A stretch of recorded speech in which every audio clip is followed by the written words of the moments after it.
A first look at Nvidia's flagship RTX 5090 compared to the RTX 4090. Nvidia has squeezed its latest GPU into a 2-slot card that's a lot smaller than the previous generation. Nvidia's GeForce RTX 5090 Founders Edition graphics card is arriving later this month, and we've managed to unbox one and compare its design to the RTX 4090. Just like our first look at the RTX 5090, this isn't a review. Performance figures, benchmarks, and impressions beyond the hardware are coming later. The first thing that's notable about the RTX 5090 is the packaging design has totally changed since the Founders Edition RTX 40 series.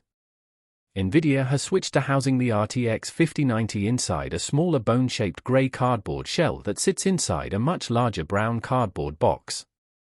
The outer box, which reads "Inspired by Gamers," enhanced by AI, built by Nvidia, holds a new power adapter cable for the RTX 5090 that includes an updated version of the regular 12V HPWR connector.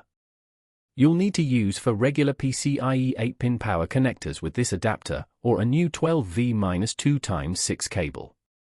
The 12V-2x6 is almost identical to the existing 12V HPWR, as the new connector has shorter sensing pins and slightly longer conductor terminals. The slight variation means that existing 12V HPWR cables will work with the RTX 5090 just fine. The RTX 5090 itself is the same width and length as an RTX 4090, but it's a lot slimmer now because it's just a 2-slot card. Compared to the 3-slot RTX 4090, it's impressive to see that Nvidia has managed to shrink its latest flagship GPU into this smaller form factor. These exterior design changes also mean Nvidia has overhauled its cooling for the RTX 5090. It has moved to double flow-through fans that suck cooler air from below and exhaust it above the RTX 5090 into the rest of the case. There's no rear exhaust on the RTX 5090 like there is on the RTX 40 series Founders Edition cards, but there are 2 little slots on either side to create an airflow boundary of sorts so that the warm air that's exhausting out the top doesn't recirculate below. The PCB of the RTX 5090 is now located in the middle of the GPU, surrounded by big heat pipes that get cool air from the dual flow-through fans. This allows Nvidia to make the RTX 5090 Founders Edition small form factor certified, so it can fit into a variety of small cases. Nvidia has also relocated the power connector to be angled at the side, so it should be easier to fit into cases where the side panel comes close to touching the power cable. At the rear there are 3 DisplayPort 2.1b ports and a single HDMI 2.1b port.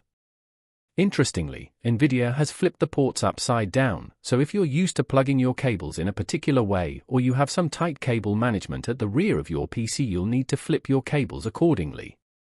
Much like previous Founders Edition cards, the RTX 5090 also has LEDs that light up at the top and side of the card in white.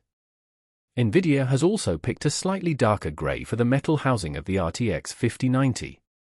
It's not as light as the regular RTX 40 series Founders Edition cards, but it's also nowhere near as black as the RTX 40 series Super variants. It's a refined color between the two. We aren't allowed to show the RTX 5090 inside a PC or powered on with its LED lights blazing just yet, but JSTWOSENT's got special permission to do a small form factor build if you're interested in seeing how it squeezes into a small case. We'll be back soon with a full review of the RTX 5090 to see exactly how it compares to the RTX 4090.